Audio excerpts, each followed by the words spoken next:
6 easy steps I use to improve lead form conversion rates by 33%. But first, let's start with some context.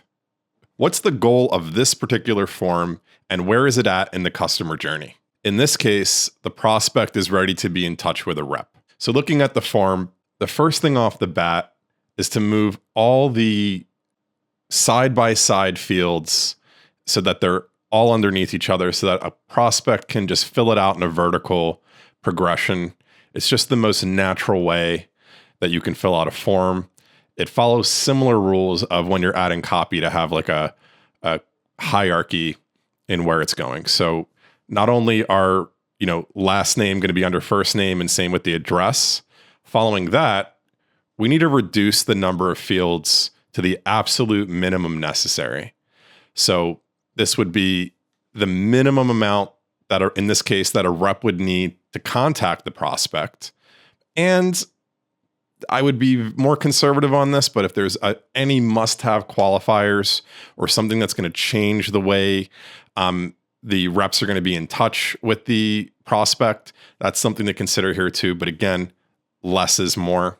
So in this case, we would just move last name under first name and consider pulling out the address unless we're going to be sending them mail. That's something that a rep could take down. And if you absolutely, in this case, need to route by location, you can consider keeping the zip. So that's going to bring us to a form that looks closer to this, just minus the zip. And now we're going to jump into the mobile version because that's going to more apply here. Okay, so now the first thing that I want to point out is that anytime that you're typing in a mobile phone number, you're going to want to see a numerical keypad pop up, not all these letters that are just going to make it more cumbersome. The best case is to see the numerical keypad, which would look like this.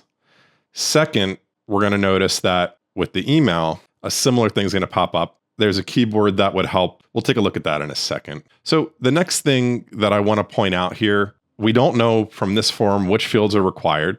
So by the time we get to an end and we skip some, we're not going to immediately know. We have to go back. Hopefully the confirmation message mentions the error codes. That's not always the case.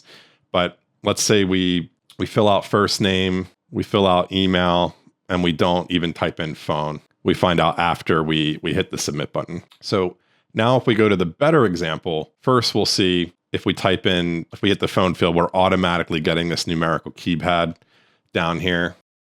And same with the email, this is just minor things that could just make it easier. We're getting the @ symbol down here just to make it that much easier to type in your email. So you'll notice that as I'm not filling these out, that I'm getting inline validation. So that's helpful in the user experience as I'm filling it out to know if I need to fix a field as I'm going before I get to the submit button.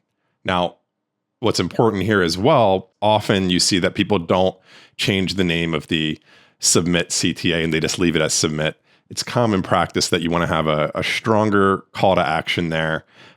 So I changed it to request information in this case. So by adding these simple fixes that add up into just a much more smoother experience for the prospect. And in testing this, I was able to see a 33% increase in click-to-conversion rate on our lead forms. So if you want to learn more about conversion-centric landing pages in general, hit the subscribe button. And when you get the email, reply back and let me know if you want to see some more optimizations to improve the conversions on your landing page.